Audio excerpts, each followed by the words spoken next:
Started. I'm sure she'll get in there soon.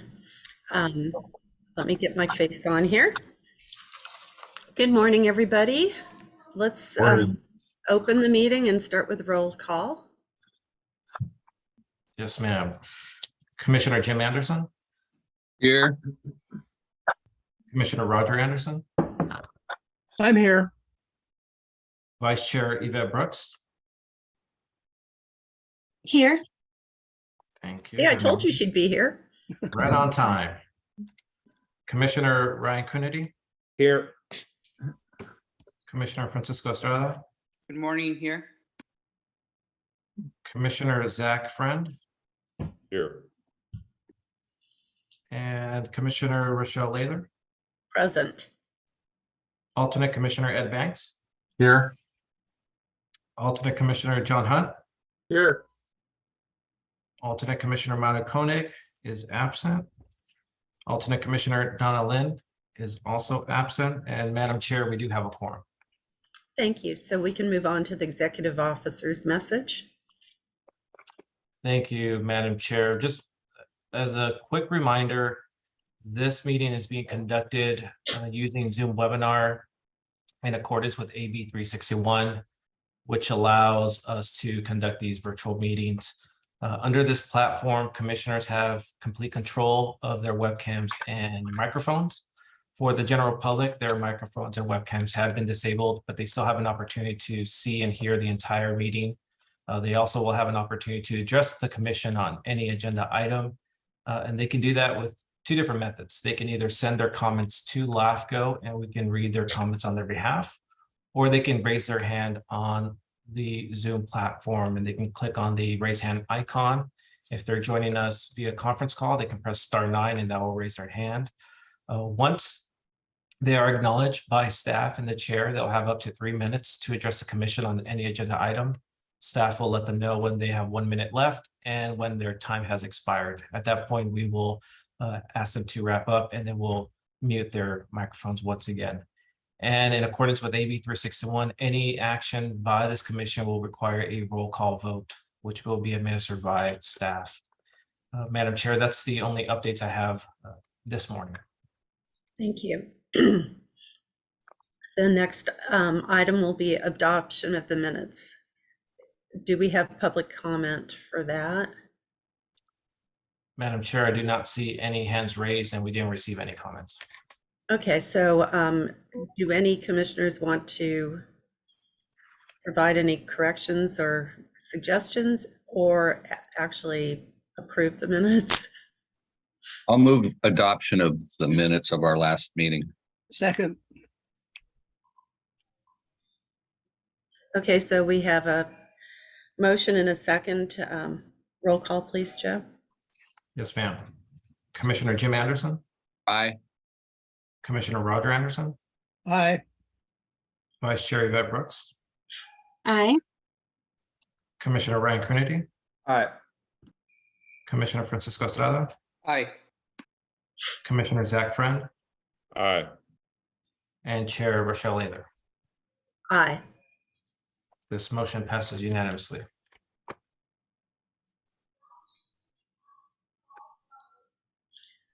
At this time, we have oral communications for any member of the public to discuss something that's not on the agenda, and for board members.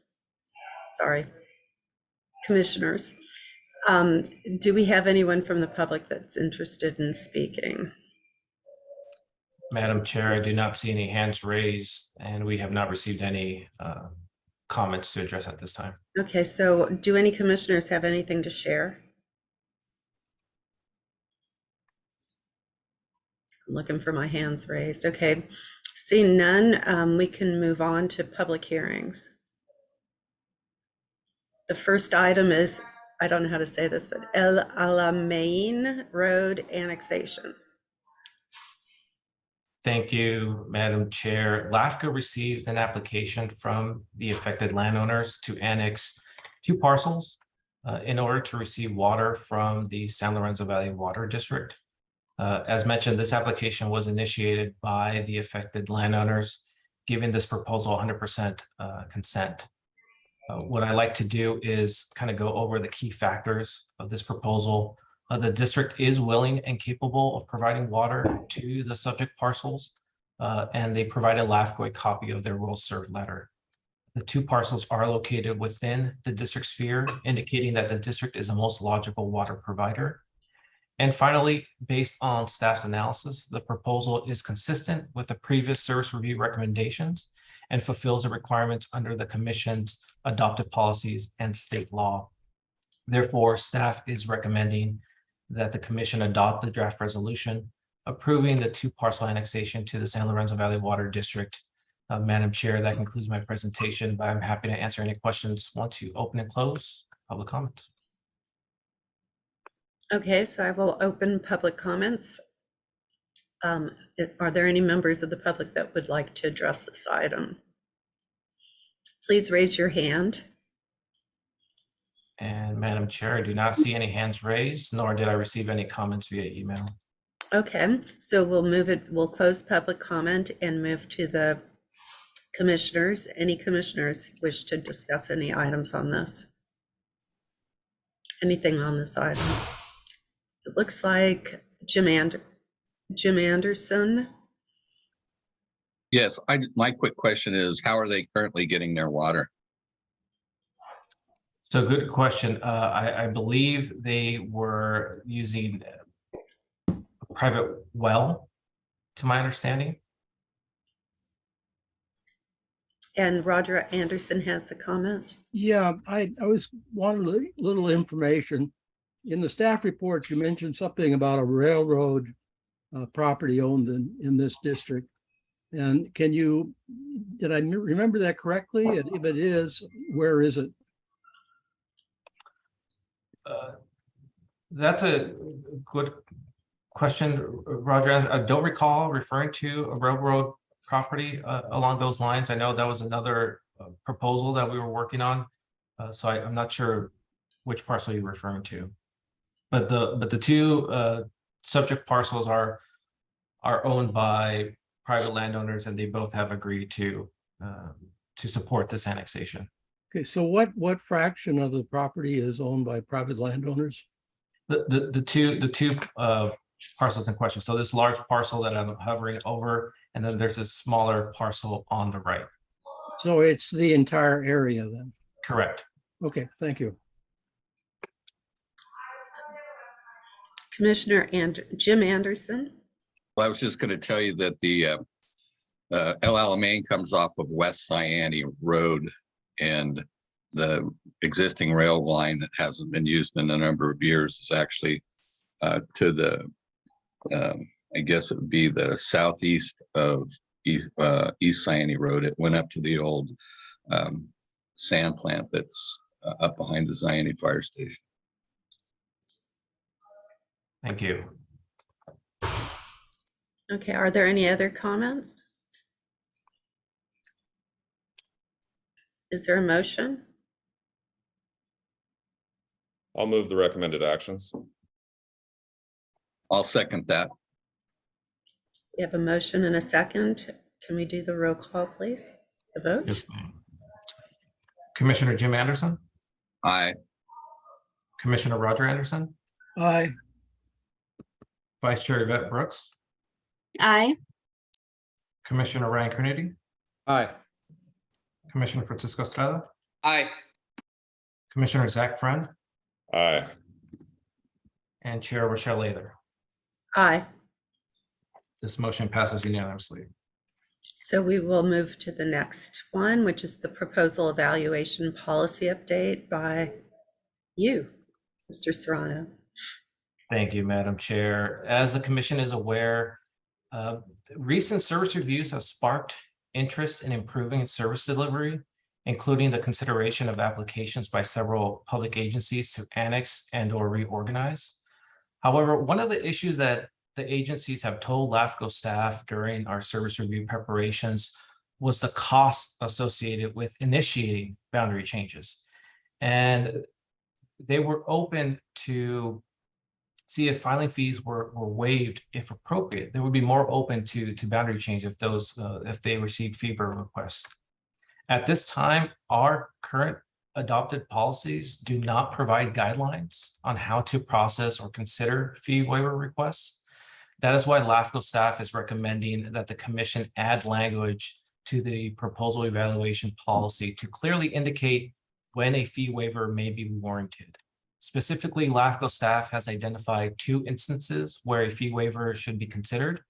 First, automatic fee waivers should be considered when a small island annexation is proposed under Government Code Section 56375.3, or when there is a non-substantial mapping error to a boundary, such as an inadvertent parcel split.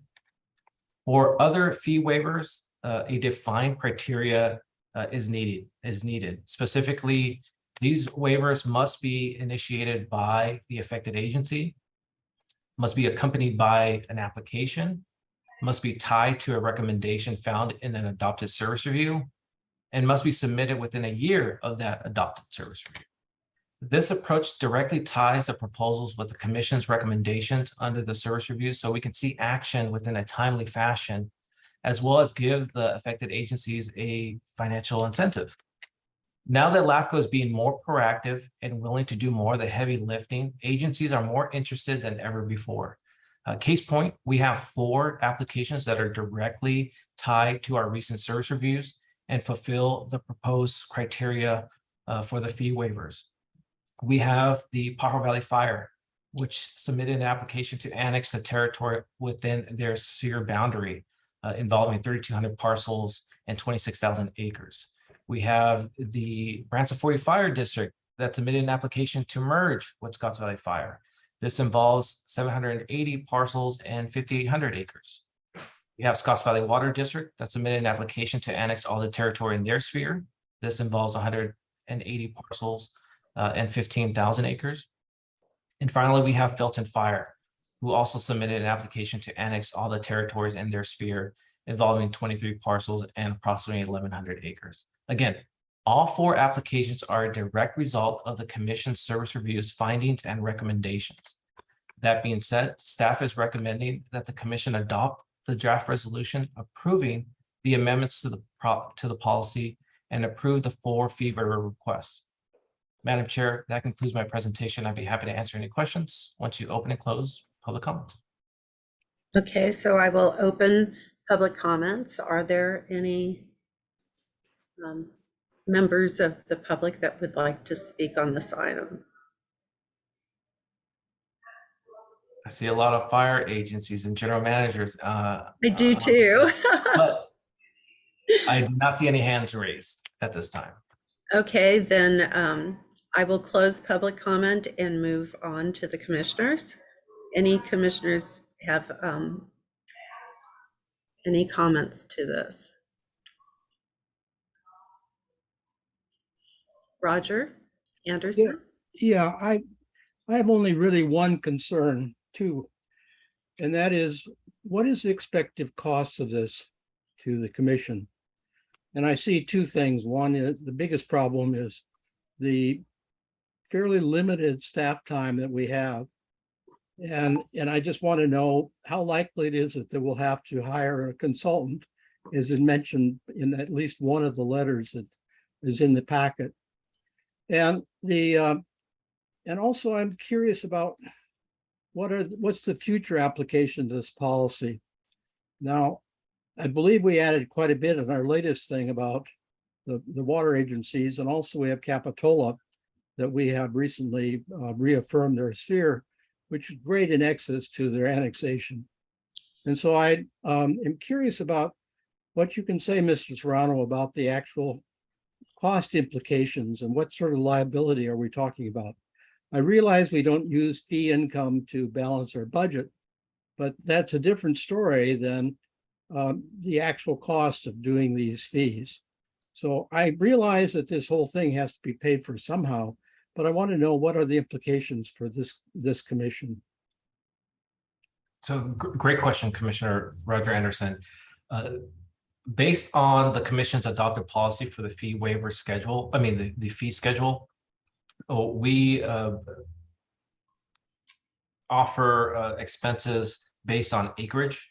So in this case, these 4 applications are above the highest tier in our fee schedule. Any application involving a district for annexation above 150 acres is an $8,000 fee deposit. And so in theory, LAFCO is not going to receive $32,000 in the fee deposits from these 4 applications. However, because there is this lost revenue, I see a gain in good government, a gain in the agencies finally getting interest in annexing their spheres, reviewing their spheres, doing boundary changes, providing more better representation to the agencies or to the residents that are outside their district but within their sphere. So I see a lot of improvements as part of these fee waiver requests. Again, we are only proposing fee waivers for LAFCO's deposits, not for the map and legal descriptions, the State Board of Equalization fees, SqCWD fees. That's something that we would need to coordinate with the applicants. But again, one of the hurdles have been for the agencies that LAFCO staff has heard is, you know, our budget's already limited to begin with, and you're asking us to give you $8,000, and it's a lot of work for us because we also have limited staff. I don't want that to be the reason why residents don't get the best level of service possible. If LAFCO needs to provide more of the heavy lifting, I want to do that. And what the difference between past actions and now is that LAFCO really identifies the steps that need to be taken before we take them. So for every application that I receive, I develop a detailed schedule so I know all the steps throughout the LAFCO process. That way there's no uncertainty. I know when I need to focus on an application and when I need to shift to another application because I already know the steps before I take them. So towards the question of do we need more staff?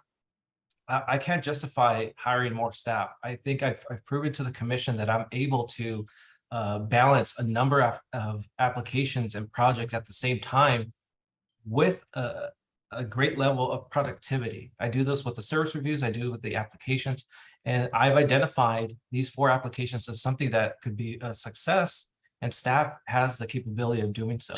So I don't see a need to hire staff. It is a lot more work, but LAFCO staff is willing to do the work if it means better representation, better level of service, and I'm more than happy to work on it because I enjoy doing this. And so again, there is some potential revenue loss here, but there's a lot to gain, and that's what I'm focusing on is that gain for the residents. Well, the other question is, a lot of the annexations are property owner initiative. And what is the application of this new policy for those annexations? Sure, they're basically occurred because these people have gotten into a sphere. But is there any limitation on what sorts of agencies can qualify for these fee waivers? In other words, are they only going to be districts? Will they be cities? Will it be the county? Whatever the appropriate category is. So is there any differentiation between these different types? There is. Yes, great question. So there is a clear distinction. We do receive landowner initiated applications, and that normally involves 1 or 2 parcels. For example, the one the commission just approved, and in those cases, there's a lot of costs associated with that the applicant needs to be accountable for. But for the agencies themselves, if LAFCO has recommended a particular annexation in a service review, and the affected agencies are willing to process that and take the lead, I think that warrants a fee waiver. And that's why we're clear in our policy that the agencies must meet this criteria in order for them to have a fee waiver considered by the commission. Again, it's not automatic. They would submit a fee waiver request. Staff will present it to the commission, and the commission will warrant if it's appropriate at that time. There is a distinction when it comes to landowner-based applications that are just focusing on one parcel. The recommendations that LAFCO identifies in the service use are not one parcel based. annexations. We're talking about significant areas that would benefit the residents, and that would it would benefit the residents because they don't have to go through the LAFCO process. The agencies themselves are doing that proactive effort. So there is a clear distinction between the affected agencies and the residents. And when I say affected agencies, I mean special districts, the cities, or the county, if LAFCO identifies those recommendations in the service reviews.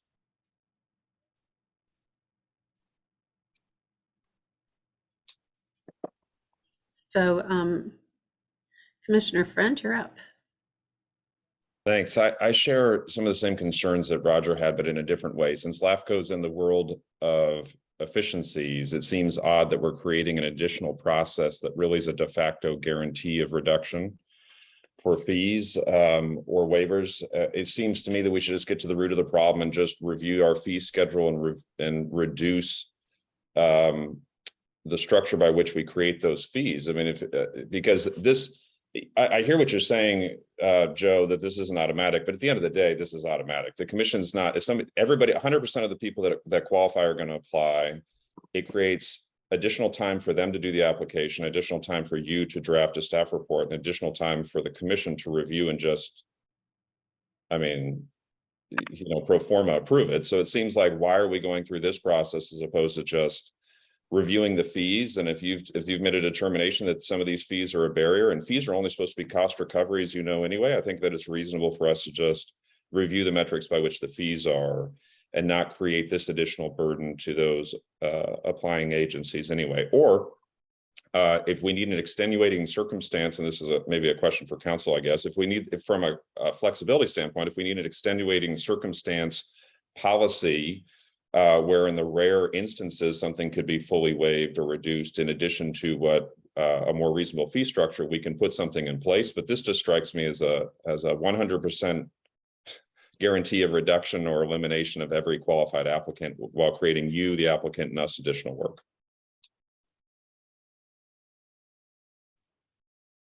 So I guess my support would be, we can do this if we need to do this, but I'd rather just change the fee structure. That's the takeaway of that. And if others agree, then we can just maybe move this forward, because we hear what you're saying, that if we don't want to be a burden to any of the applicants, but if the burden is the underlying fee structure, then let's address the root and not create one of these band-aids. Fair point. Are there any other comments? I thought I saw Francisco's hand up, but it's back down.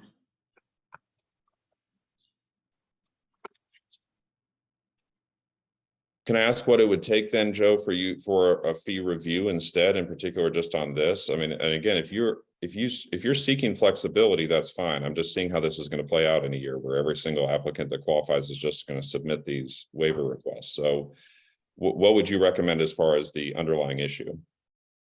No, you raise a good point about the fee schedule that we have in place for quite some time now. What I really wanted to tie in was adding more meaning to our recommendations in the service reviews. That's where LAFCO staff is really focusing on, having the incentive for agencies to look at what we're recommending, and if it makes sense for them, the incentive of waiving the fees for the LAFCO process, but then coordinating with LAFCO to actually get this application done and process it and finalized. That's kind of my focus on. But you raise a good point about the fee structure. That's something that LAFCO staff would be open to looking at. But I think because of the momentum that we've been seeing in the last 2 years of agencies finally looking at their spheres and finally expressing interest in boundary changes, I'm like, this is just an additional step forward to the right direction. And because of the criteria that we laid out in this policy, it's not that we're saying, hey, LAFCO's free from now on. They have to meet these criteria, and we put that 1 year timeline because I don't want this to be, you're submitting an application for a recommendation we did 3 years ago. That I want it to be done in a timely fashion. So that's kind of like my mindset when it comes to this proposed fee waiver guideline. Okay. I mean, again, what I would then just recommend is that we create a zero fee structure for applications that meet this criteria, and therefore that nobody has to apply for a waiver, right? So we can adopt the exact same language as part of the fee our fee structure. And as long as you meet that structure, then somebody doesn't, that's it. I mean, so nobody has to worry about the reduction. And then it is a zero fee on the LAFCO application side without requiring the applicant or you to do additional work. I agree with you. I think that's a great alternative. Jim Anderson? Yeah, just for clarification, Joe, so you're saying that you still would collect fees, but that I can talk to Felton because we're in that. So the fee up front would be like $8,000, and most of the area that we're taking is state property. So there's very limited income from that. So for us to take that on, it would take us, with the current, if we had to pay that full amount, we would be 10 or 12 years paying it off before we, it would become revenue neutral. And Right. it just doesn't make sense for us to do that. And excuse me, I know Boulder Creek Fire has probably some of the largest areas that they respond to mutual aid. And in past years, I've had discussions with them, and because of the fees, there's no incentive for them to even want to do that, even though they respond there. So you're saying that we would recover some fees out of this. It's not completely free. Is that what I heard you say? Yeah. So in this case, for Felton, you raise a great example of the Felton board adopted a resolution to annex the areas in their sphere. LAFCO staff has worked with the fire chief to create the application, and they submitted the letter asking for a fee request so that you don't have to submit an $8,000 deposit. This is an opportunity for the commission to waive that fee so we can get the ball rolling with the LAFCO process without Felton Fire having to cough up $8,000 as part of the application process. That would be waived, and we can just move forward with processing the application.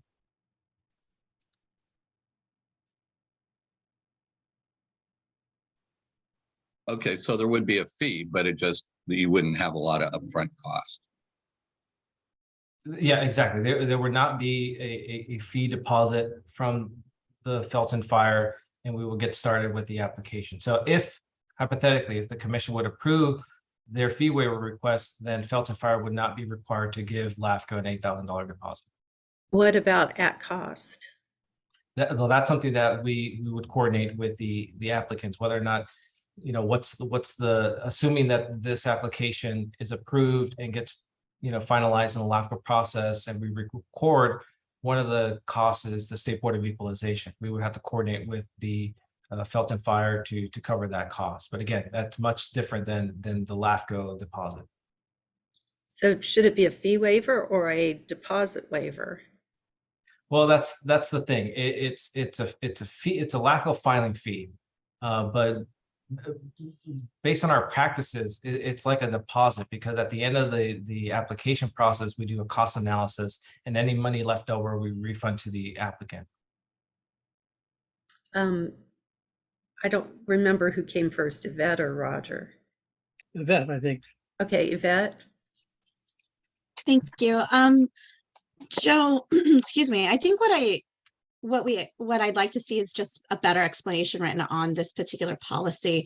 As these questions arise, I'm just looking at the proposal here, and what's not clear to me is it says or a reduction of the LAFCO filing fee. And so, that brings it back to kind of your discretion. And what I'd like is to see some more clarity in that language of and as I'm listening to other questions here, it's almost like a play on words, and I'm just wondering if we could do better in scripting that in this proposal. So I don't know if it would make sense for you to go back and better define what, to your point, Rochelle, I think it was you who said at the end, you get some of the money back, and there's just another process. So perhaps it's just this is an opportunity to clarify better in terms of the process. And also, I just don't feel comfortable with having such a broad stroke of, or a reduction of LAFCO. Like it just seems like it's not a very equitable process to have one or the other without clarifying it here. So there's just my thoughts here. And as we're continuing with this discussion, I'm more than happy to bringing this back with clarifications.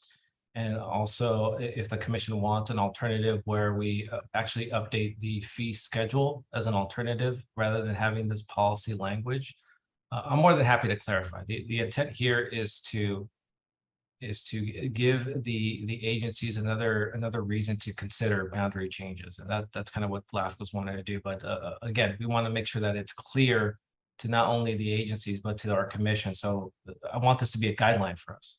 So it has to be clear. So I agree with you. Commissioner Roger Anderson. Yeah, two questions. The first one is actually a question and a motion. I'm curious about what the cost would be of the SqCWD and the other aspects that are not part of your proposal for these sphere amendments that we have made.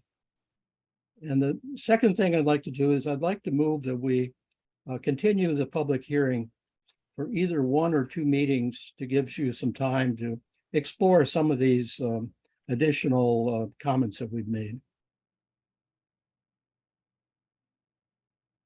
And to answer your question, Commissioner Anderson, about SqCWD, if LAFCO is a responsible agency when it comes to SqCWD, and that's typically when we identify a proposal to be exempt, then we pay the $50 filing fee to do the notice of exemption. For any other SqCWD documentations that are beyond exemptions, that means LAFCO is a responsible agency and the applicant would be the affected agency, and they would be subject to the SqCWD cost for like a EIR, for example. That would be the cost of the applicant.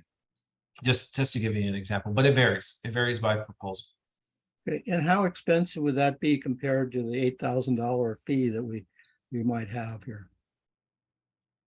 Yeah, for these For applications, SqCWD, yeah. For these applications, since there is no, I think for the majority of them, and I do have to complete my analysis, but I think the majority of them would be exempt from SqCWD because they're not part of a development. It's just transfer responsibilities from one agency to another. So that would be, again, a $50 charge filing for each of those applications.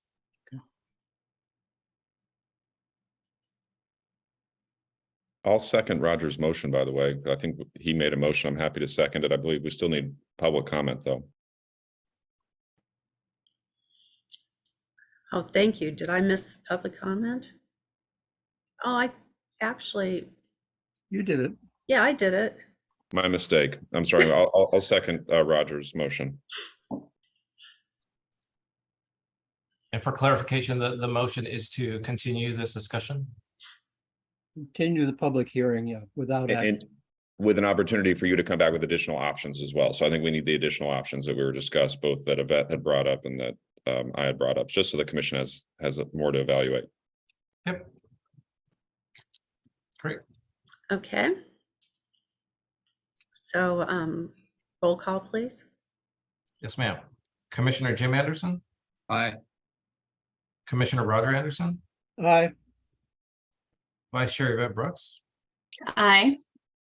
Commissioner Ryan Coonerty, Aye. Commissioner Francisco Estrada, Aye. Commissioner Zach Friend, Aye. and Chair Rochelle Leavitt. Aye. Excuse me. So this motion passes unanimously, and staff will bring this back with more information and clarification. Okay, so now we can move on to other business and the continuation of remote meetings. Please provide the staff report. Thank you, Madam Chair. LAFCO continues to utilize AB 361, which allows public agencies the option to conduct virtual meetings. Since we only have 2 scheduled meetings left in the calendar year, it may be more efficient to continue remote meetings and hopefully implement a hybrid approach in the new year. Additionally, staff is recommending that the October meeting be canceled to allow more time for staff to complete the countywide road service review that I'm currently working on, which will analyze the 34 CSAs that provide road maintenance. Therefore, staff is recommending that the commission ratify the attached resolution to continue virtual meetings for the next LAFCO meeting, which is going to be in November. Madam Chair, that concludes my presentation. I'm happy to answer any questions once you open and close public comments. Okay, so I'll open public comments. I don't see any hands raised. Were there any requests to comment? I do not see any hands raised. Okay, so I will close public comment period and move it to the board. I'm sorry, the commission. I'll move the recommended actions. I'll second. We have a motion and a second. Please move forward with the vote. Yes, ma'am. Commissioner Jim Anderson, Aye. Commissioner Roger Anderson. Aye. Thank you. Vice Chair Yvette Brooks, Aye. Commissioner Ryan Cronity, Aye. Commissioner Francisco Estrada, Aye. Commissioner Zach Friend, Aye. and Chair Rochelle Lader. Aye. So This now, motion passes unanimously. sorry, I cut into that. No problem. Trying to make this the fastest meeting ever. We're getting there. We're getting there. So next item is Soquel Creek Water District Sphere Update. This was a continued item. Will you please provide the presentation? Yes, ma'am. Thank you, Madam Chair. During the August meeting, the commission approved the countywide water service and sphere review and adopted the recommended sphere updates for the water agencies, excluding the Soquel Creek Water District. The commission deferred action until today for further discussion. Shown on your screen is Soquel Creek Water District's current sphere boundary, which is shown in the checkered line, which excludes areas already within its jurisdiction, shown in blue. That is why staff recommended that the sphere be amended to reflect the district service area and identify the district as the most logical service provider for areas served through existing extraterritorial service agreements, as well as areas surrounded by the district by two sides, as shown in the two arrows on the screen, the green one and the purple. The primary reason for the delayed action in August was due to the area pointed in the green arrow, which is designated as agriculture. There are 7 parcels owned by 3 separate landowners in this area. We have the Silver Creek Yuba LLC owns the 4 farmland parcels on this side of San Andreas Road. The 2 parcels on the east side of San Andreas Road are owned by equity partners, totaling 130 acres. And there's 1 parcel owned by a resident known as the Zanis property, that's totaling 14 acres.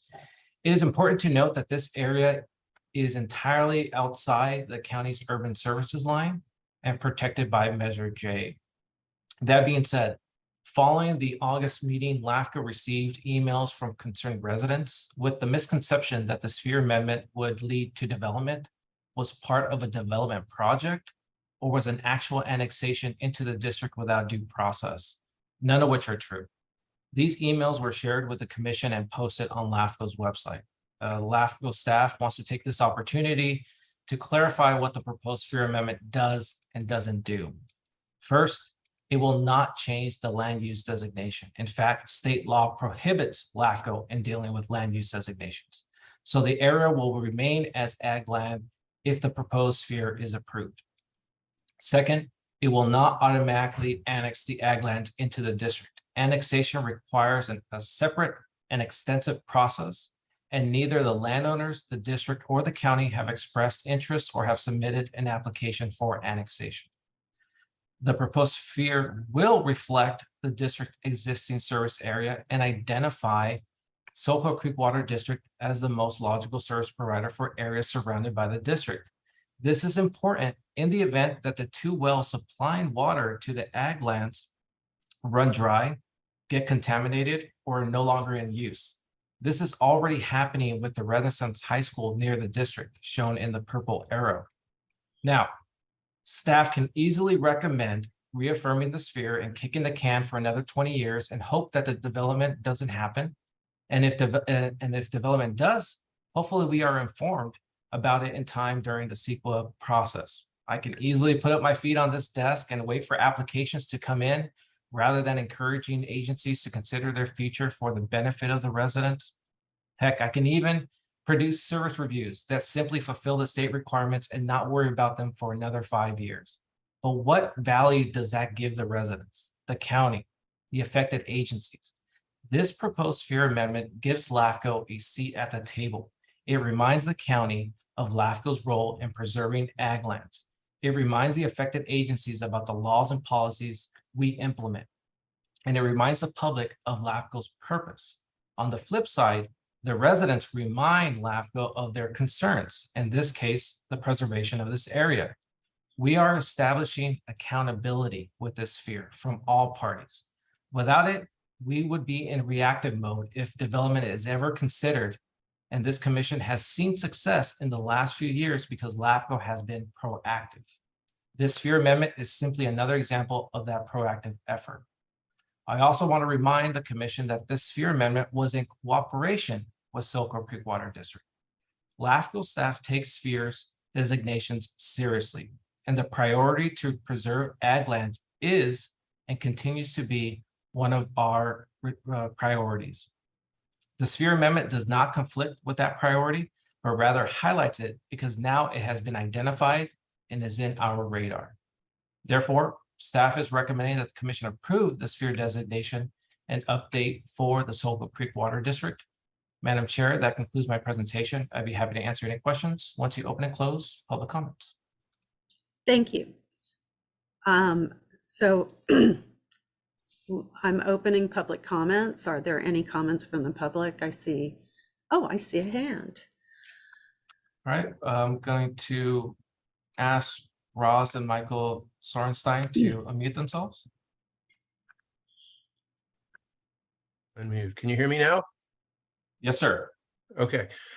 So my name is Michael Shorenstein. I live in La Selva Beach area. I've seen the sign go up along San Andreas Road regarding the development of that Xanthus property, but of course you're not talking about development. You're talking about spheres of influence of water districts.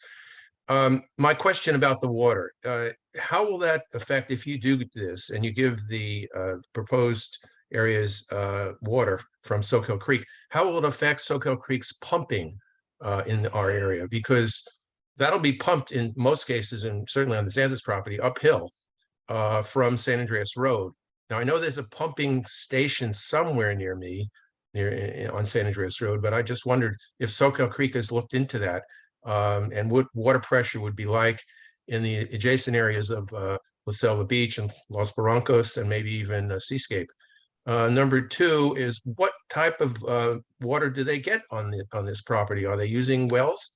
And how valid are those wells? Because we're talking about seawater intrusion in the aquifers down there. So, are those wells functional? Is that one of the reasons why SqCWD Creek wants to get rid of the wells? I don't know.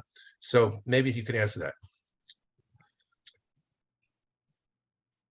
Thank you, Mr. Michael. Do you want to Madam Chair. answer that? Yeah, I can definitely answer that. So in regards to the sphere amendment, it does not affect the pumping and water supply. Again, this is identifying SqCWD Creek Water as the most logical provider. If and when the landowners consider connecting to the district's water supply, they would require LAFCO approval. And as part of that LAFCO approval, there needs to be analysis done by the district and by LAFCO. And one of the requirements for the water district is to see, are they willing and capable of providing services? And what's that going to cost for the district? What's that going to cost for the landowners? How is it going to affect the environment? All that analysis needs to be done. And that's done when there is an application on file. There is no application at this time.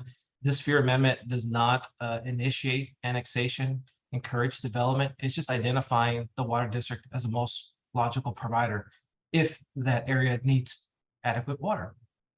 When it comes to the wells, there are 2 wells in the area where the green arrow is. There's one well that provides water to the 4 farming parcels that I mentioned. and there's another well on the other side of San Andreas Road. I am not aware of the conditions of the wells, but I know that other wells in the area are experiencing contamination. And if that occurs for these areas, they can no longer use that water and they need to find another water source. In this case, Soka Creek could be an option. Again, if they want to connect to the district, that will require an annexation process and that would require an in-depth analysis from all parties. Madam Chair, I do see another hand raised from Ashley Nguyen. Yes. Ms. Ashley, you've been asked to be unmuted. Yes. Whoops. Okay, can you hear me? Yes. Okay, perfect. Thank you for your explanation. And I submitted something. I don't want to repeat what I submitted already in writing, but I do appreciate the remarks of Mr. Serrano, and also he emailed me indicating that that exactly what he said here today. I guess my concern is this, and that is if it is not included in the sphere of influence, what alternative water sources is there for this area? I know I'm talking about the area with the green arrow that Mr. Serrano has provided. And I guess more importantly is it seems to me that this makes it closer to allowing development of this property, to have it within the sphere of influence, because if it's not in the sphere of influence, where else are the property is going to get water? So to me, it seems to me it is a slight indication of a willingness to allow non-agricultural development in this area, and a potential for a change of land use designations. So that's my primary concern. And I guess ultimately the question, assuming I'm correct about that, then I guess my real question is, what are the reasons for adding it to the sphere? The staff report had given good reasons, I think, for adding some of the other elements, it's areas that it's proposing to add, such as the areas that are have extended service agreements to provide water to that are currently outside of the district boundaries. That makes sense to me. What doesn't make sense is adding ag land when it is when one of the statutory directives for LAFCO is to preserve ag land. So those are my comments, and I'll look forward to hearing what people say. Thank you. Mr. Serrano, maybe you should also explain the difference between urban services line and the sphere. Would that help? Yeah, I was just going to mention that Mr. Nguyen raises a good point about land use designations and the spheres. I want to clarify that the county is in charge of land use designations, and it has identified this area as agriculture. In order for large development to happen, that land use designation would have to change. That would have to go to the county process. And as you mentioned, Madam Chair, this area is outside the county's urban services line. What does that mean? It's a boundary that LAFCO staff's understanding is established by the county, indicating where areas can develop. And if it's outside the urban services line, it's kind of almost a non-starter for development, because the county has identified that as areas outside the urban services line. So we have the urban services line as protection. We have Measure J, which was established in 1978, I believe, to again help encourage smart growth, but also preserve ag land. And LAFCO is here because one of our priorities is to preserve open space and ag land. And if this area is within the sphere, it puts LAFCO at the table, indicating that we have a role to preserve farmland, prime farmlands, open space, and agricultural lands. And identifying for the sphere doesn't mean that we're promoting development. We're indicating that we have this area in our sight, and we're going to continue to observe its future. And so what's the reason for including it in the sphere is because we coordinated with the district. And as I mentioned, it is it is surrounded by two sides from the district, and the district is preparing for the future. So in the event that the agricultural lands, their well runs dry or gets contaminated, and then they need a water source to continue keeping this as ag land, SqCWD Creek water would have to, not have to, would be considered as an alternative water supply. So it would have to go through the LAFCO process, but they're getting prepared for the future. If that event ever comes, LAFCO should do the same. We should be prepared for identifying these areas and how do we address the water sources. And again, at the same time, preserving ag lands. That's LAFCO's role. And again, this sphere is not promoting development. This sphere is indicating that if water is needed, SqCWD Creek water is the most logical provider. That's the intent and that's the purpose of the sphere. Anything else would require action from the county, from the district, and from LAFCO. That being said, the residents need to be aware and they need to provide concerns. And I really appreciate all the concerns that I received from the resident. That reinforces the fact that this is an important area and LAFCO is responsible to preserving it.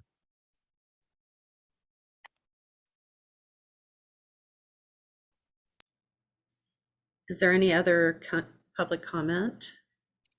Madam Chair, I do not see any hand raised at this time. Okay, so I will move it on back to the commission and close public comment. Do any commissioners have questions or comments to make? Director Hunt, sorry, Commissioner Hunt. Thank you. And thank you, Joe, for preparing this item for today. I want to look at the process. If a current owner or someone purchasing any of these properties wanted to move to subdivision and more dense development, clearly they'd have to go through the county, the Board of Supervisors, considering Measure J, the urban service line.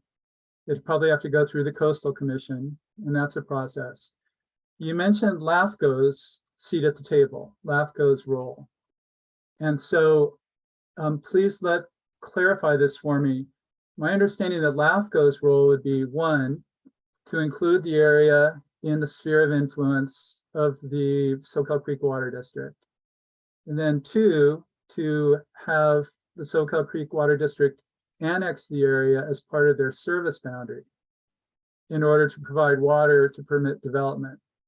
So my first question is, are there any other steps or tools that LAFCO has at its disposal that would come into play if someone were working towards higher density development of these areas? Good question. So the first part is, if development is considered in that area, they need to go through the county, and there's permitting, and there's the issue with the urban services line that we mentioned, and the next thing is the Coastal Commission, which is another beast that they need to deal with. On top of that, the district needs to be in support of providing service, and they need to indicate that they have the supply to provide services to that area. And they can't do that unless they get LAFCO's approval to annex the area. And if it's tied to a development, again, we have our policies and state law that makes it clear when LAFCO can support annexations. And if it's a detriment to the existing farmland or ag land, it's difficult for LAFCO staff to support it because it's in conflict with our policies and it's in conflict with state law. So there's a lot of hurdles preventing development, and I'm glad that there are steps to do so. But the first thing is going through the county. After the county, going through the Coastal Commission. After that, getting approval from the district and from LAFCO. And it's again, we're talking about a hypothetical situation, but it's going to be a difficult process for any proposed development in this particular area in question. So in terms of LAFCO's role, simply LAFCO, not the county, not the Coastal Commission, are there two things that LAFCO can do? One is to include the area in the sphere of influence, and one is to include the area in the district service boundary? Yeah, so LAFCO has, the main role is approving annexation, and that requires us to do an analysis and to look at what's the current land use and what's being proposed, the water supply, and again, looking at our policies and state laws. But that's the main component for LAFCO, is indicating does this fulfill our policies and state law? And if it doesn't, then we can't recommend approval of this annexation, which means they can be connected to the district, which means they can't get water. So LAFCO plays a key role. And I want to make sure that LAFCO is aware of any interest between now and in the future so that we can explain our role and our purpose and our policies and our restrictions.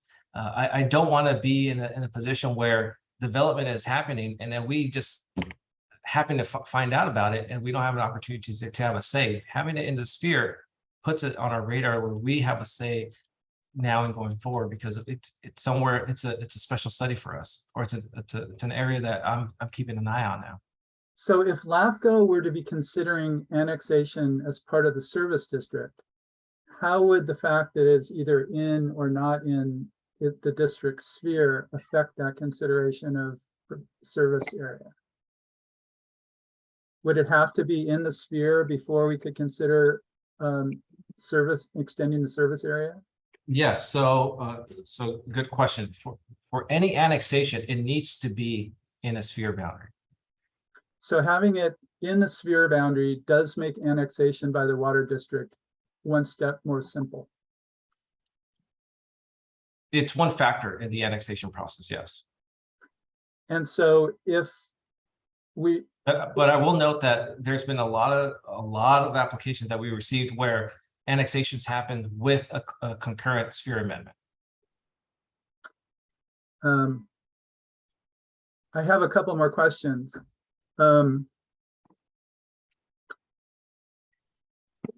So the reasons you list for including this in this, extending the sphere of influence to these areas are to prepare for future need for water in these areas. And clearly, if the wells run dry and agriculture needs water, that might be an issue. Although, I'll leave it to the district to decide how that affects their capacity. But obviously, another potential reason that more water would be needed here would be development. So again, the reason to extend the sphere to these properties would be to take it one step closer to being able to provide water for development if that were to clear all the other hurdles. And I want to stay focused on LAFCO's role, not the role of the county and the Coastal Commission. And so there is an assumed change in water demand that comes with extending the sphere. I would just, I get your point, Commissioner Hunt. I just disagree that the sphere is encouraging or promoting that it's one step closer to development. And for LAFCO staff, it's the sphere is indicating, you know, who can provide water, whether it's for ag land, whether it's for a school, whether it's for a single family home. Land use designation is a separate beast that LAFCO has no purview over. But LAFCO does have purview over identifying who can provide water and encouraging smart growth and also preserving prime farmland or agricultural lands. Like those are clear priorities for us. And so I'm supportive of this sphere amendment because I know that the intent here is not to promote development, but at the same time, I understand the concerns that it may be perceived as one step closer to development, but that's nothing that LAFCO can control.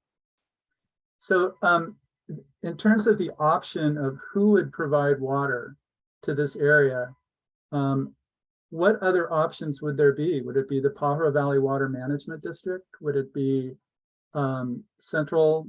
Well, I mean, there really are no other options between Soquel Creek and Wells. Isn't that correct? Yeah, it's either a private water source or Soquel Creek for this particular area.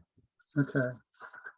And then you mentioned that you had worked with Soquel Creek Water District staff on this sphere review and this particular proposal. Can you tell us what your discussions with Soquel Creek Water District staff were like? Are they actively interested in extending their service to this area? Are they anticipating it will be needed in some time frame?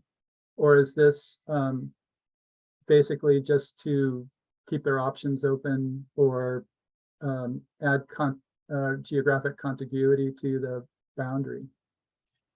So another good question. And what LAFCO has done for the last 2-3 years is we coordinated with all the affected agencies when we do these service reviews. And when we look at their spheres, we ask the agencies, does this reflect your current and future services?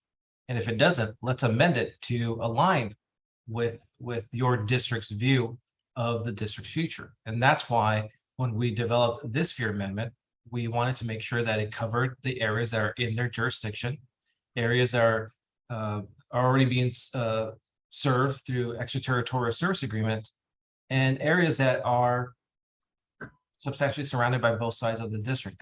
Those were the key components of our discussions for continuity with their jurisdictional boundary, but also for anticipation of the future. And that's the reason why we developed this sphere boundary in coordination with the district. That's what LAFCO has been doing with all the other agencies that we've been adopting their sphere updates for the last 2-3 years. Well, thank you, Joe, for answering those questions. And I thank the commissioners for letting me ask so many.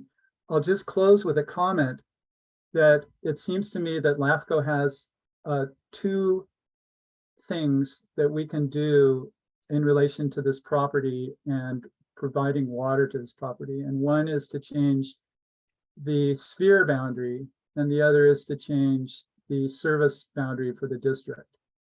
And given that both of those things would be needed either in sequence or at the same time, I would suggest that including this area in the sphere boundary would be a step toward providing water to this area, which is a critical thing that would be needed in case the land were to be developed. And giving the overwhelming desire of the residents to not develop this property, I would suggest that we do not approve this sphere change and we keep those properties outside the sphere of the district. So that's my comment. I'll take any questions, but I'd rather turn it over to the rest of the commission. Thank you. If I may, Madam Chair, I appreciate Dr. Hunt's comments and the comments of those other members of the community and the letters that we received. I don't share the same concerns for a few reasons. One, I think that while it's good to focus on LAFCO's individual role here, because that's what we're here to do, the reality is you can't extricate it from the greater context of zoning and what process would be required. Let me make something absolutely clear. Development is allowed on those parcels today, by right, actually. They're agriculturally zoned parcels. You can build one home, one agricultural outbuilding, and one ADU. You can have 5, 6, 7, whatever monster homes on those properties, 5, 6, 7 monster ADUs, and you could have an agricultural outbuilding like a barn or something else by right today under the current structure. If we approve this sphere, which guarantees absolutely nothing, do you know what changes? Absolutely nothing. You would be allowed the exact same number of developable parcels with the exact same number of developable buildings, because under the county zoning and Measure J, that's exactly what you're allowed. And so you would not be able to change something. The county's not going to up or down zone a property in conflict with voter initiative. I mean, we've gotten it. I know that Ashley Wynn would be all over us, and there'd be litigation faster than we could churn. I mean, the reality is that that's all that would be allowed if we were to move forward with this process. By the way, not just moving forward with this process, it would still require 15,000 other things to even happen for SoCal Creek to provide water to these areas. But I'm saying that as of today, those parcels that have been for sale, by the way, I think the reasons they haven't sold, even though they've been for sale off and on for many years, is because of the limitations of development that's allowed, and that wouldn't change with any of these things. I have a greater concern about the security. I mean, when we deal with some of the private well owners and some of the mutuals in that area, in the greater La Selva area, many of them have some underlying issues. There's chrome and hex issues. There's saltwater intrusion issues. I think having the security for agricultural based parcels, especially with Pure Water SoCal coming in, so that 5, 10, 15 years from now, there may be an opportunity for water to be provided there, is actually smarter on the planning process than it would be to allow it just to rely on the wells. By the way, if the wells were to run dry, I saw this question wasn't directly answered, but I appreciated that Ashley, Mr. Wynn had asked it.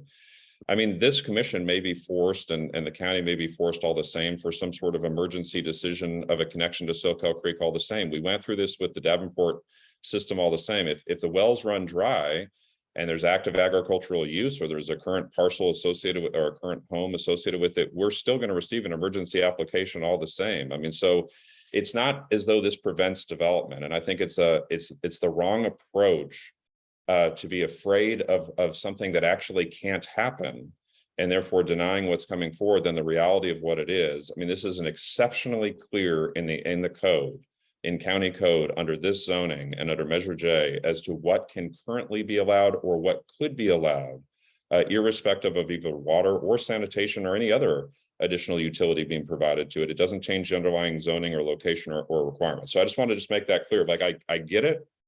I represent the area and I understand the concerns, but they're just not founded in what's possible there, which is why I'm going to support what's being proposed today. I think that, and I think 10 years from now, realistically, with looking outside and having this be so dry that it's been, I think that we're going to be grateful that we've provided additional options to both the agricultural parcels or whatever 5 or 6 residents may be in that area moving forward, that they can have water.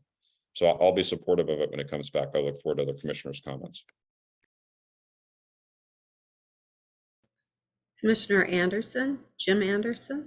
Yeah, a couple quick questions. One of the gentlemen in the past talked about saltwater intrusion.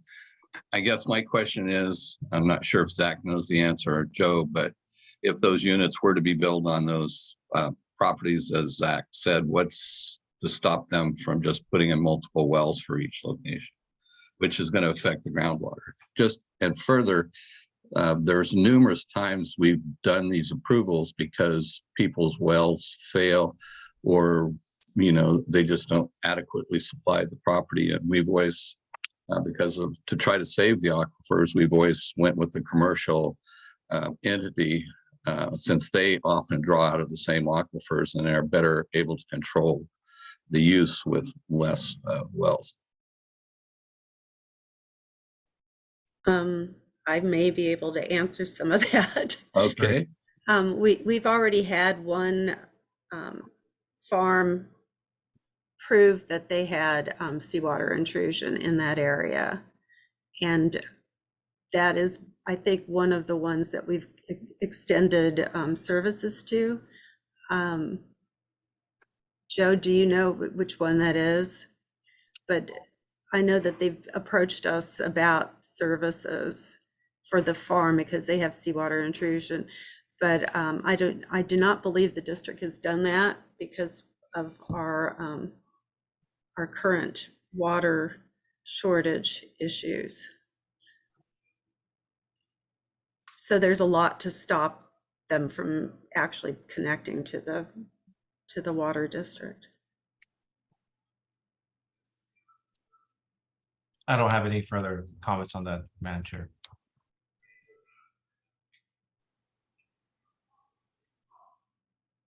So anybody else? Oh, Roger. Yeah, just a couple of things. The first question is, what has been the nature of the contact with SoCal Creek? Has this issue come before the board, or has it been done at the staff level? Or how comprehensive have you done, Mr. Serrano? I'm just curious what, for the record, what actually has been discussed with SoCal Creek. Yes, and I won't speak on behalf of the district. I'll defer to the Madam Chair, but I will note that since LAFCO began this countywide water report, we've been coordinating with the general manager and their staff, and we've discussed the sphere boundary numerous times during this process. And correct me if I'm wrong, Chair Lather, but LAFCO staff has even presented, had a presentation to their board about the service review, and it's my understanding that the board has discussed this item. But again, I'll defer to Madam Chair on that. But clearly, LAFCO staff has coordinated with the district staff, just like what staff does with any service review. We work at the staff level.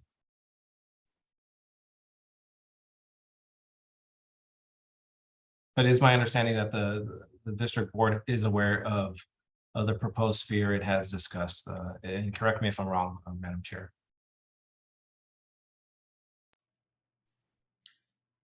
I believe, yes, we have.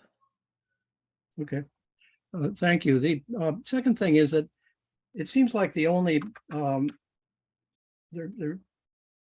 biggest impact will be, and at least in the near term, is that if this is put in the sphere, then there can be an extraterritorial offer of service to one or more of these parcels. And I just wanted to see, is my understanding correct on that, Mr. Serrano? If for any reason there is an extraterritorial service request, LAFCO would process that. And as the commission is aware, for the last 2-3 years, when we get extraterritorial service review, extraterritorial service agreements requests, we include conditions in that, so that this commission has a number of terms and conditions that it can implement. That's our statutory power. So that's something that LAFCO would consider with or without a sphere boundary. And again, we want to make sure that the areas are getting adequate water. Now, Mr. Serrano, do you have any idea what the amount of water that this parcels of interest use at the present time? It's clearly not being supplied by the district, as far as I understand, but it certainly comes Right. from wells. And I'm just curious, Right. if you have any idea how big that is and whether the district is aware of that? I do not have the specifics on how much water is being used on an annual basis. I'm just aware that of the location, and there are 2 existing wells in this area. For the entire 100 and odd acres. Correct. So just for clarification, when it comes to the 4 farmland parcels owned by Silver Creek U-Belt LLC, that's 106 acres. They have a well. When it comes to the other 3 equity partners and the Zanis property, there's another well in that area, but I just don't know how much water is being used from either one. So I guess my last question is, how important do you think it is that LAFCO have this control over the properties? I think it's important for us to identify this area, and one thing that we could do is moving forward is LAFCO can identify this as a special area, so that we again highlight the importance of it, the existing land use, and just prepare for the future. I think it's important for us to include areas that the district wants to be prepared for. And that's the reason why these 2 areas shown in green and purple arrows, the district has identified these areas that it should be in our sphere, because it is something that they're preparing for in the future. The one in the purple arrow, we're having discussions with the Renaissance High School. Right now it's outside the district, but it's having some serious water issues. And they identify that the only adequate water supply is Soapwell Creek. And so that's why this sphere boundary includes that, because the district wants to prepare to have those discussions and do the analysis. And I think LAFCO should do the same. If the district wants to prepare for the future for these areas, I think LAFCO should reflect that as well. So would it make sense to put in this, in our designation of the sphere, that this should be treated as a special section, special lands? If the commission wants to identify this as a special area, LAFCO staff is more than happy to. But yes, I think it's appropriate to include it in the sphere. And as Commissioner Zach Friend mentioned, it doesn't change the land use. It doesn't change what can and cannot be done at this time. But again, it identifies it in the sphere, and LAFCO has authority over the sphere, not the land use designation, but the spheres.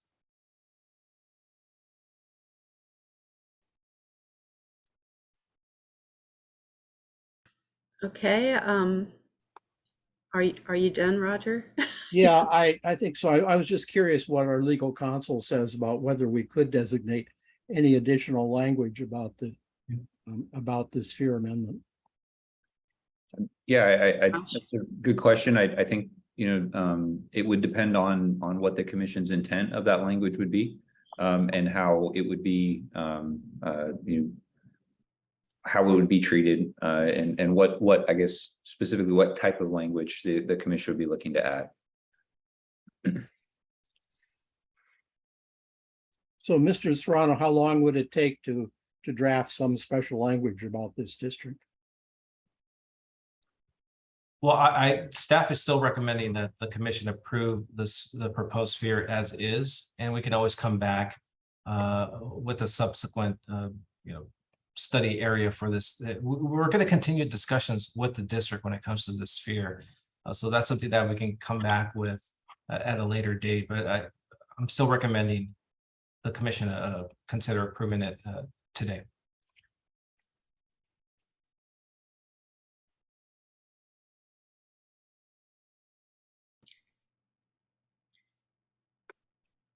Commissioner Brooks?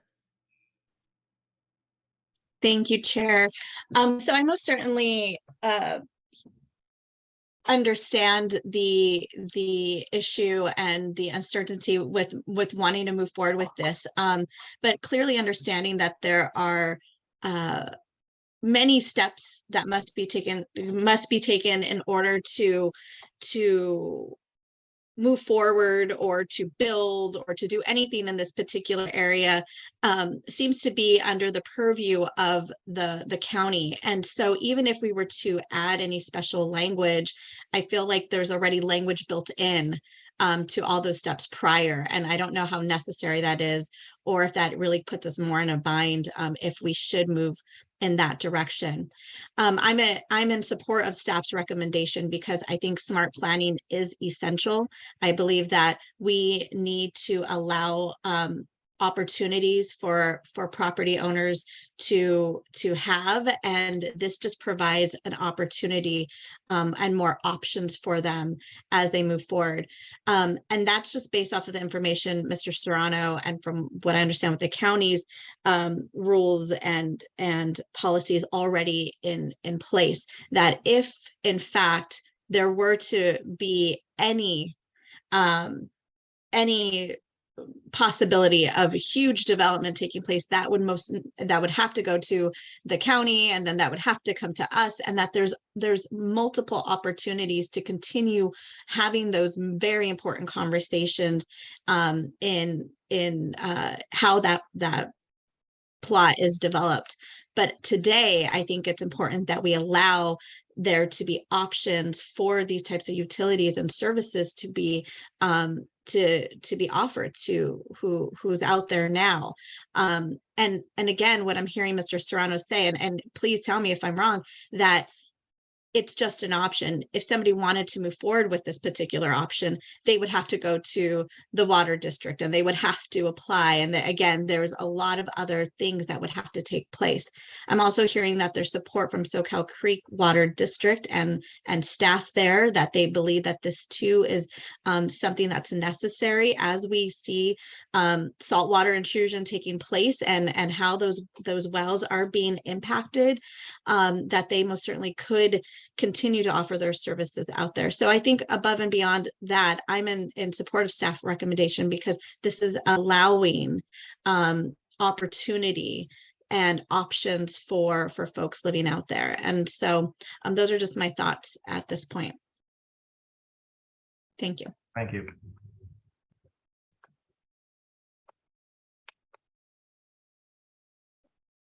Sorry, I couldn't get to the unmute button.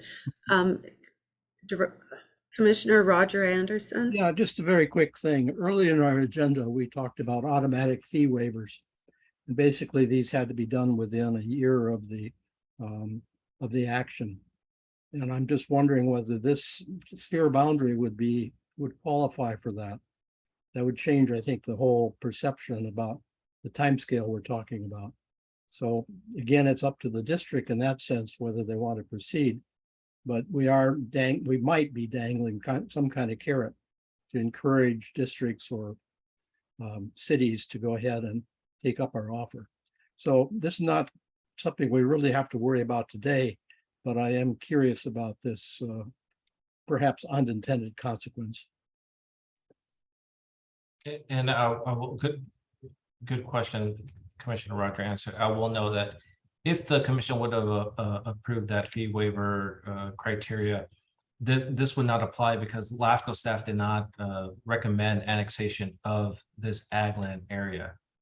We identified areas that may be annexed, but those were already served through ESAs, so it wouldn't qualify for that criteria. But good point about, you know, unintended consequences. And again, we're not encouraging development or annexation, but you know, we're preparing for the future. And if you know, the landowners or the district express any interest for annexation, it has to go through the LAFCO process.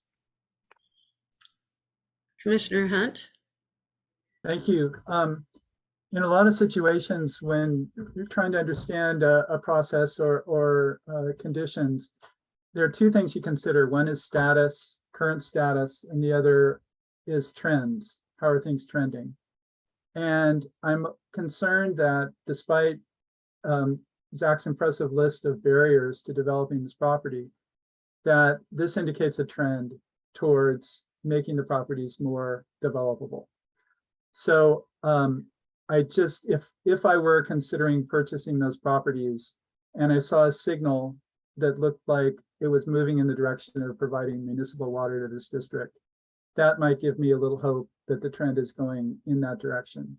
And I'll just leave that comment, and I won't challenge Zach's, again, impressive list of all the barriers.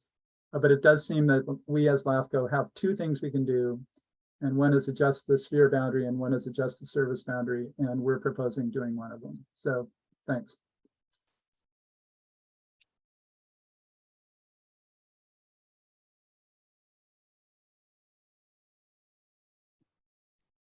Well, Madam Chair, I'll move the recommended actions just so we can move toward a motion. And I appreciate Dr. Hunt's comments. And it isn't, as I'm saying, that the reality is those applications could come in today or a week ago or 5 years from now, and they're going to be considered the exact same irrespective of this board's actions because of what the underlying allowances are. Again, by right with a well, they can build the exact same number of units as they could with or without what we're considering today. So it just doesn't change the end game reality of this, the board's action, but it does provide water security options should this commission, a future commission, elect to even provide that as part of the annexation process moving forward. But either way, I'll move the recommended actions. I'll Okay, second. thank you. I have to say they're going to be pretty hard pressed to get water service, but you know, with the drought and everything at this point.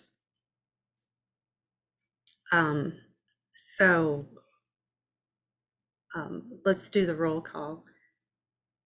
Yes, ma'am. Commissioner Jim Anderson, Aye. Commissioner Roger Anderson. I'll abstain. Okay. Vice Chair Yvette Brooks, Aye. Commissioner Ryan Coonerty. And I believe he is not here. Commissioner Francisco Estrada. Aye. Commissioner Zach Friend. Aye. And Chair Rochelle Lader. Aye. So this motion passes 5-0 vote with 1 abstention.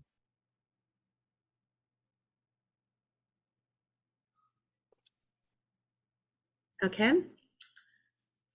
That took the wind out of me. Okay, so now we're next at Fire District Spheres Annexation Plans. Please provide the presentation.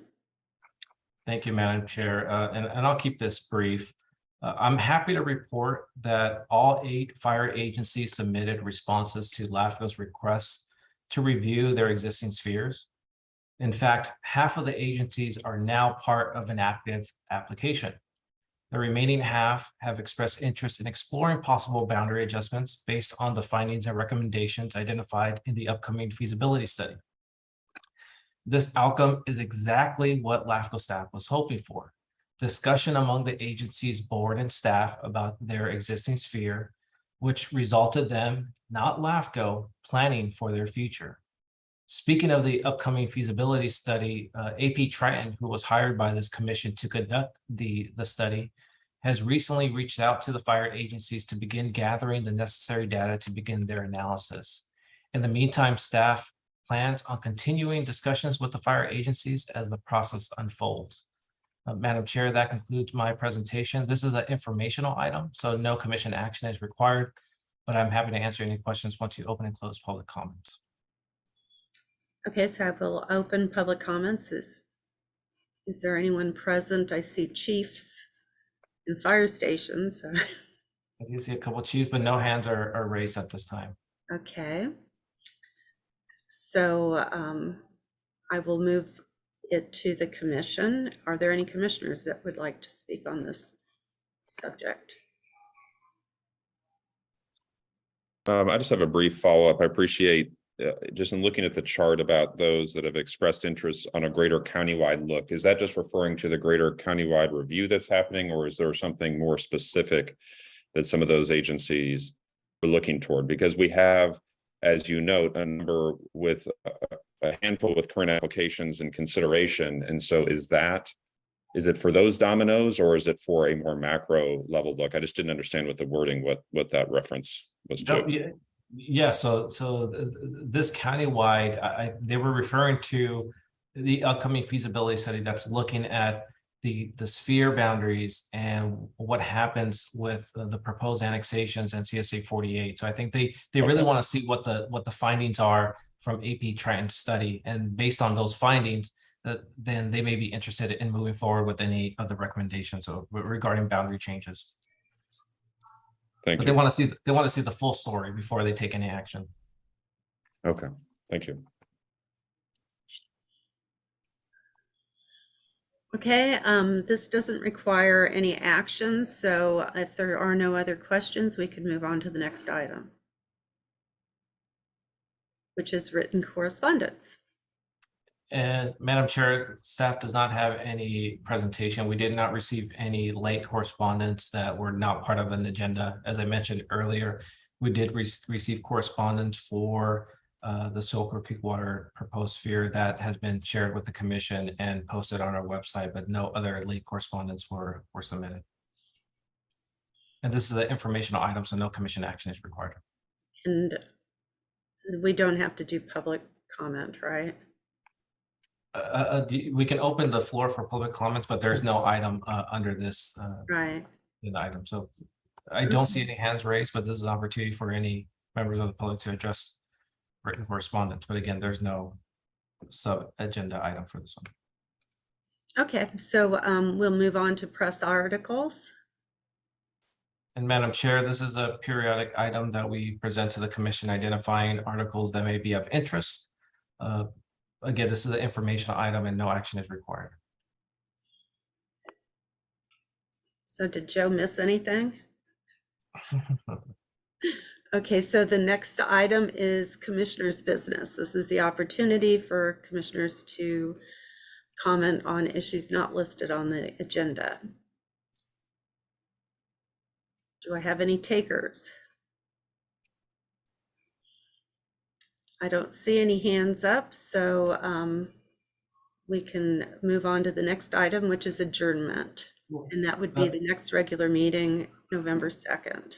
Madam Chair, I will note under agenda item number 9, this is something that is just recent news. The LAFCO staff was aware regarding the UCSC and the city lawsuit in regards of, does the university need to go through the LAFCO process? There was a court ruling that happened on August 30th or 31st, and it mirrors exactly what the findings were from the previous lawsuit a decade ago, saying the university must go through the LAFCO process. So that's something that I'll provide more information to the commission as I gather, but that's just latest news that just broke, and I wanted to share that with the commission. Oh, that's very good news. Are there any other comments before I officially move to adjournment? Roger Anderson? Yeah, I just wanted to thank Joe for letting us know about that. I had not heard of it, but I guess that we'll have a similar process as we did last time this came around. Exactly. So that'll be something that maybe in our foreseeable future, we'll see. Thank you. Anyone else? I keep trying to adjourn and you guys are slowing me down. It was shorter than the last meeting. Yeah, the last one was a long meeting. Okay, do I have to have a motion for adjournment? I don't remember. No. Okay, so the meeting will be adjourned until the next meeting, November 2nd, 2022 at 9 a.m. Thank you all. Thank you. Thank you, Madam. Thank you, commissioners.